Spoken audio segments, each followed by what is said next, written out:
Mamães, boa noite, papais. Hoje eu vim conversar com você sobre disciplina sem conflitos. Espera um pouquinho que eu já volto.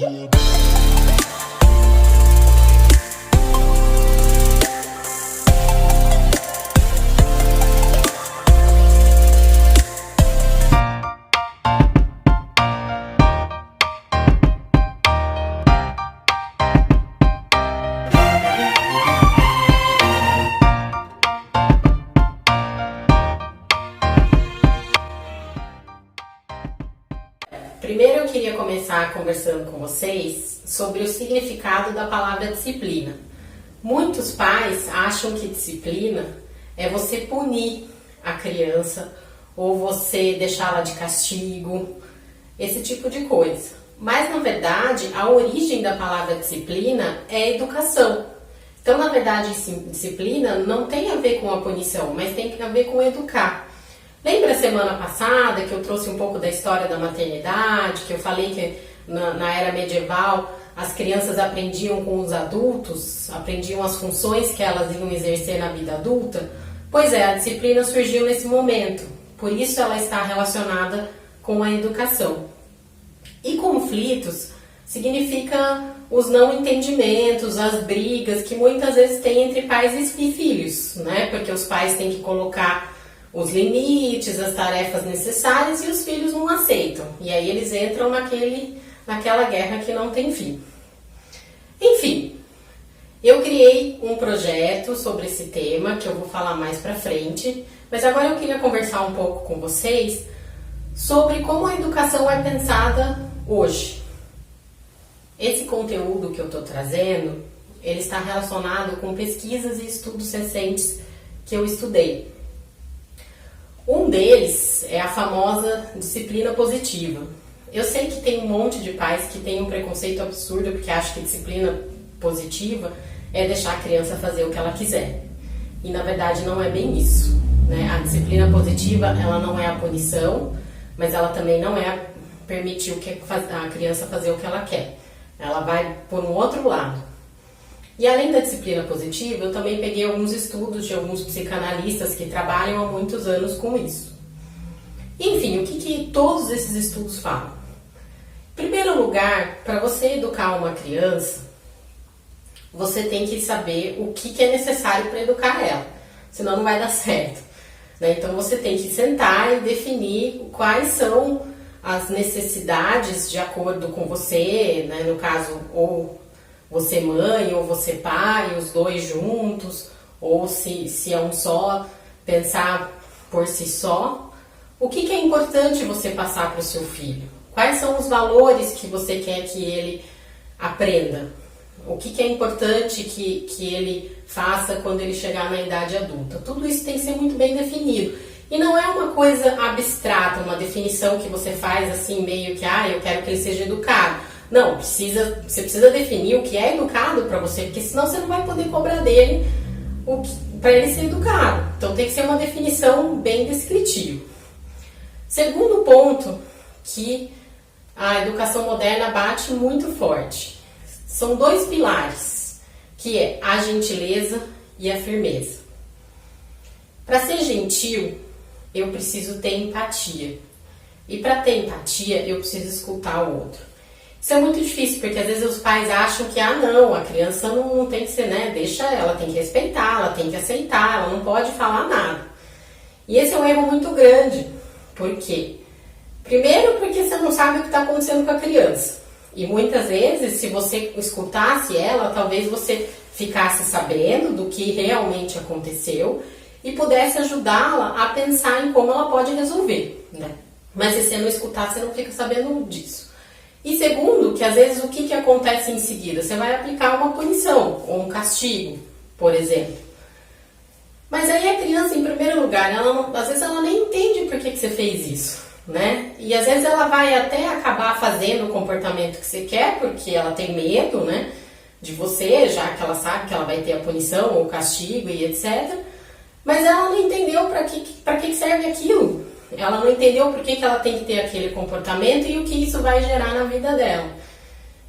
Então, foi assim que a gente percebeu que o castigo não funciona. Ele funciona a curto prazo, né? A criança muda por um período, mas não necessariamente ela pode levar esse comportamento para a vida dela. Muito pelo contrário, às vezes ela volta a fazer depois de um tempo, porque ela não entendeu o porquê que ela não pode fazer. O que aquele comportamento gera em outras pessoas ou no ambiente que ela vive, né? Quais são as consequências que ela tem. Então tá, aí vocês vão me perguntar, tá bom, mas então como é que eu posso educar o meu filho? Bom, de acordo com a disciplina positiva e outros estudos que eu estudei, depois dessas duas etapas, vem a etapa de você envolver a criança no processo de educação. O que é isso? Ao invés de você ir lá e falar para a criança como que ela faz, você vai primeiro perguntar para ela o que ela acha que está errado ou como que ela poderia fazer isso, né? Eu peguei até um exemplo simples, a criança que chega atrasada na sala de aula, ao invés da professora brigar com ela, que olha, você não pode chegar atrasada e tal, perguntar para a criança como é que a gente vai fazer para você não chegar atrasada da próxima vez, né? Inclusive teve nesse exemplo, foi alguém que realmente conversou com uma professora, né, e tinha esse problema e as crianças foram solicitadas para resolver, e o que aconteceu foi que os adultos se impressionaram, porque elas trouxeram várias soluções que ninguém esperava.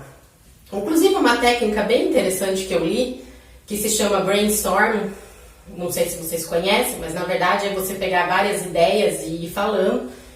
Eles falam de incentivar as crianças a fazer isso. Então você coloca o problema, no caso que eu citei o exemplo, chegar atrasado na sala de aula, e você pede para as crianças arranjarem soluções para isso.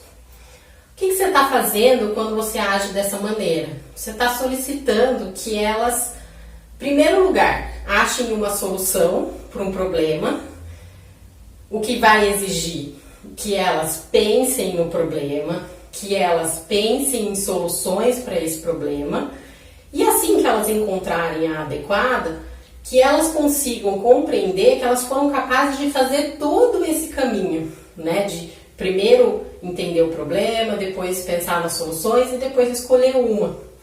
Isso é uma aprendizagem, uma experiência extremamente rica, que é o que o adulto precisa fazer quando ele chega na vida adulta, né? Ele tem os problemas, ele precisa resolver. E o que acontece, né? Se você pegar, pelo menos a minha geração, eu não lembro de ter sido ensinada a fazer isso. Muitas vezes a gente se comportava mal, tinha um castigo, tinha uma expulsão da escola, alguma coisa do tipo, mas não tinha esse ensinamento, né? De pensar nas soluções, de poder escolher, de saber que a solução que a gente escolher vai ter uma consequência e a gente vai ter que lidar com ela. Então, acho que essa é a principal alternativa que esse novo método de educação traz. Essa proposta da gente envolver essas crianças nesse processo de educação. Inclusive, ainda falando nessa questão da educação moderna, eu queria trazer para vocês quais são as principais habilidades e percepções que a criança adquire quando ela é educada dessa maneira. A primeira delas é a percepção da capacidade pessoal. O que é isso? A criança começa a entender e perceber que ela é capaz de fazer alguma coisa, que ela dá conta de fazer alguma coisa sozinha. Isso é muito importante para ela desenvolver a autoestima, para ela conseguir entender que ela realmente dá conta de fazer as coisas sozinha, que ela não depende dos pais ou de algum adulto. A segunda percepção é a percepção de que ela é importante nas relações primárias. O que significa isso? Que ela tem uma utilidade, que ela desempenha um papel importante na família dela, que o que ela faz tem valor para aquela família, para aquelas pessoas que ela ama. Isso também é muito importante para o desenvolvimento da criança. A terceira percepção é a percepção de poder e influência na própria vida. O que significa isso? ela perceber que o que ela faz pode ter alguma consequência na vida dela. Então, dependendo do que ela fizer, ela vai ter um tipo de resultado.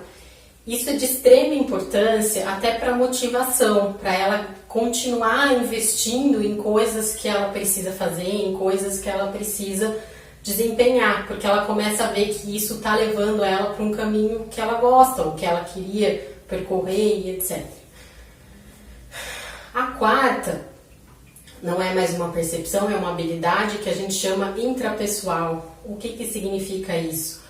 É a criança saber se conhecer, perceber os sentimentos, perceber os pensamentos e poder usar isso para se relacionar com os outros. Porque muitas vezes, se a criança não tem, né, uma liberdade de poder pensar, de poder nomear os sentimentos, ela não vai saber usar isso nas relações com as pessoas. A quinta é a habilidade interpessoal. O que é essa? É a habilidade dela fazer amizades de um jeito empático, ou seja, se preocupando com o outro, com o que o outro está sentindo, trocar brincadeiras, dela ter uma relação amorosa com os amigos. A sexta habilidade a gente chama de habilidade sistêmica. O que significa isso? É ela aprender a usar os limites e as consequências do que ela faz a favor dela, de um jeito flexível, de um jeito criativo. Então ela sabe que ela tem os limites, que ela tem as consequências, que tem os valores sociais, mas ela consegue, de um jeito criativo, flexível, lidar com tudo isso.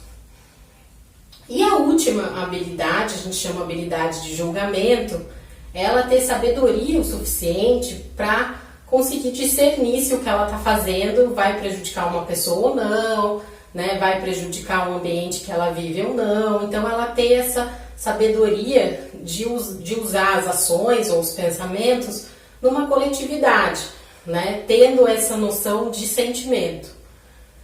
Todas essas percepções e habilidades, se a gente não usar essa educação, né, moderna, disciplina positiva e outros pensadores que vieram depois, é muito difícil ela adquirir isso, porque ela não pratica, porque ela não põe em prática essas habilidades, essas percepções. Ela simplesmente é mandada a fazer alguma coisa.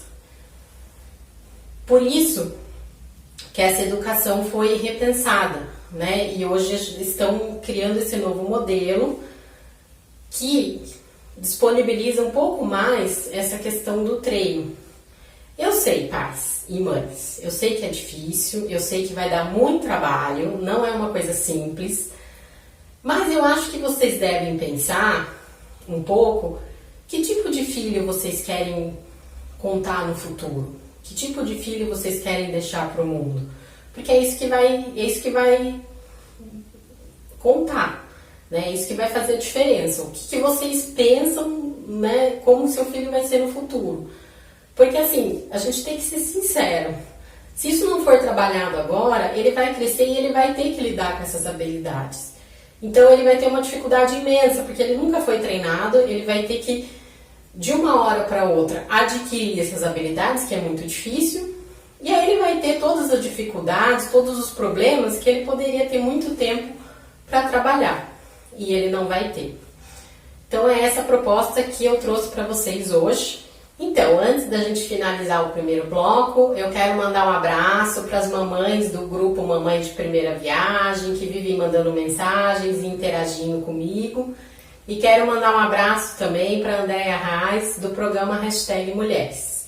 E aguarde um pouquinho que já já eu volto.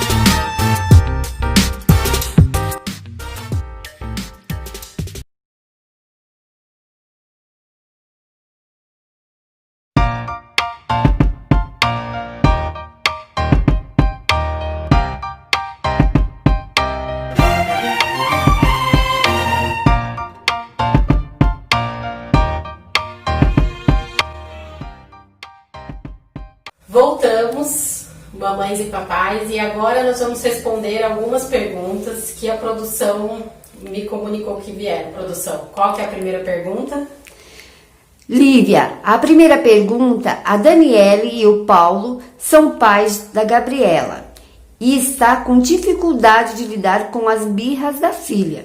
Sempre que a levam no mercado para fazer compras e ela vê um saquinho de jujubas, ela se joga no chão, chora, grita e demora alguns minutos até desistir e acompanhá-los de volta. Como eles podem ajudar a Gabi a entender que nem sempre podemos comprar doces? Então, uma ótima pergunta para a gente começar a conversar. Como vocês podem perceber, a Gabi está fornecendo para esses pais uma coisa muito preciosa. Ela está mostrando que ela não sabe lidar com a frustração. Que bom, porque como eu falei no primeiro bloco, as crianças precisam ser ensinadas a lidar com as dificuldades. Então eles vão ter a oportunidade de ensinar a Gabi a lidar com a frustração, a não comprar o doce toda vez que ela vai no mercado. Mas então, aí vocês vão perguntar, tá, mas e o que a gente faz? Eu vou exemplificar 2 momentos para lidar com as birras. Então, o primeiro deles, como foi trazido na pergunta, estão lá no supermercado, ela vê o saquinho de jujuba e se joga no chão. Nesse momento, o ideal é não dar atenção muito, deixar a criança fazer o escândalo, fazer a birra, se bater. Claro que você não vai deixar ela se machucar, mas deixa ela fazer o show dela. Geralmente dura alguns minutos, eles cansam, param e vão continuar com os pais. Esse é o comportamento ideal no momento do mercado. Passou o mercado, né? Então vocês voltaram para casa, né? Aí a Gabi foi brincar, você também deu uma respirada, se acalmou, porque às vezes os pais ficam estressados com a birra da criança, quer pegá-la pelo pescoço, então não é nesse momento que você vai conversar com a criança. Você vai chegar em casa, tomar um banho, relaxar, respirar fundo. E aí o que você vai fazer? Aí você vai chegar para a Gabi e vai chamar ela para brincar. E aí pode ser tanto pela brincadeira como pela conversa. No caso da Gabi de 3 anos, eu acho que a brincadeira é mais fácil. A conversa talvez ela não participe tanto. E aí você pode inventar uma historinha, né? Você inventa uma historinha. Ah, porque a Bia era uma menina que se comportava, que aceitava, que não podia comprar doce toda semana. Estou resumindo, depois vocês criam uma coisa um pouco mais detalhada. Né? E aí você vai contando o que aconteceu com a Bia. Aí você pega a Renata. A Renata não, a Renata toda vez que ela queria uma coisa ela fazia escândalo e ela não cedia. E aí você vai contando o que aconteceu com a Renata. Só assim, dando um lembrete, você tem que colocar o que aconteceu no futuro. Como é que a Bia lidou com os problemas dela no futuro? Como é que a Renata lidou com os problemas dela? Porque a gente já sabe um pouco como que isso vai acontecer. E aí você vai trabalhar com essas historinhas com a Gabi. Isso geralmente funciona, né? Claro que não impede que a criança faça outras birras, que nem eu falei, é um treinamento, não é um episódio só.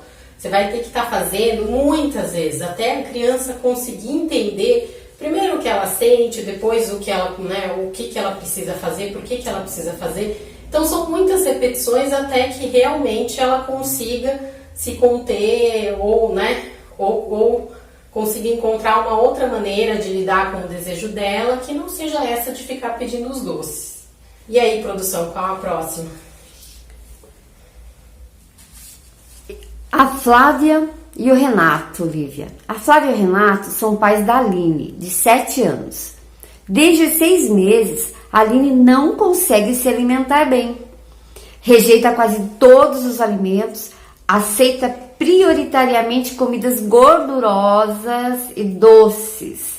E eles não conseguem ajudá-la a melhorar os alimentos que consome. Acabam cedendo para as birras e os escândalos que ela faz quando tentam dar uma comida mais saudável. Como eles podem ajudá-la a mudar a sua alimentação, Lívia?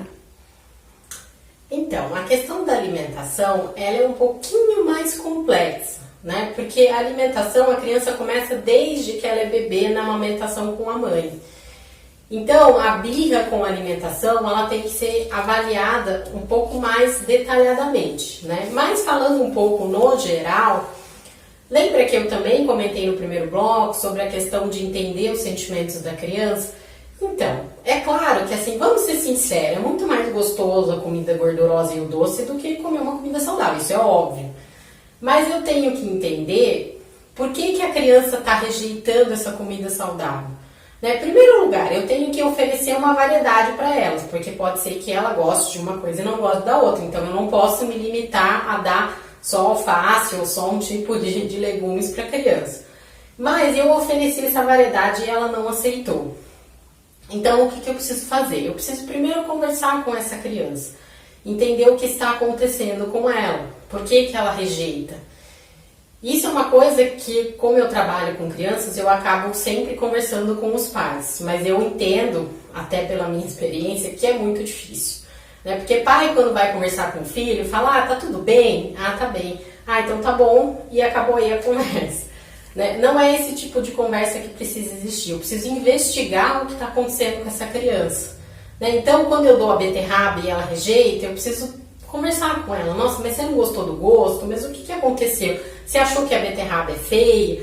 Né? O que está passando na sua cabeça? É esse tipo de conversa que precisa existir. Né? Como eu falei, eu sei que dá trabalho, eu sei que às vezes o pai está cansado, a mãe também, todo mundo estressado, mas eu preciso investigar o que está passando na cabeça dessa criança. Né? Porque aí, a partir do momento que eu consigo identificar por que ela rejeita e qual é o problema que ela está trazendo, aí eu posso, junto com ela, investigar quais são as soluções possíveis para esse problema. Nesse caso, não querer comer nenhuma comida além das gorduras e dos doces. Né? Então, essa conversa ela é a base para daí eu poder, com essa criança, trabalhar as opções que ela tem para tentar comer uma comida um pouco mais saudável. E a seguinte, produção? Bem, agora temos o Eduardo e a Marcela, Facebook. O Eduardo e a Marcela são pais da Bianca, de 8 anos, que está com um desempenho muito ruim na escola, agora nessa época, principalmente de aulas online, né? Apresenta notas baixas e não demonstra esforço para melhorar seu desempenho escolar. A mãe anda acompanhando todas as tarefas da filha, ajuda ela, mas assim que ela deixa a menina cumprir alguma tarefa sozinha, ela não faz nada. Como eles podem ajudar a Bianca no seu desempenho? Então, eu vou começar respondendo essa pergunta com uma coisa que eu também converso muito com os pais nos meus atendimentos, que é a seguinte: eu não posso exigir que uma criança goste de ler se eu, adulto, nunca peguei um livro na vida, ou se eu leio um livro por mês, um livro por ano. Porque as crianças, elas seguem muito o exemplo dos pais, né? Elas são, principalmente no começo, na infância, elas acabam repetindo muitos comportamentos dos pais.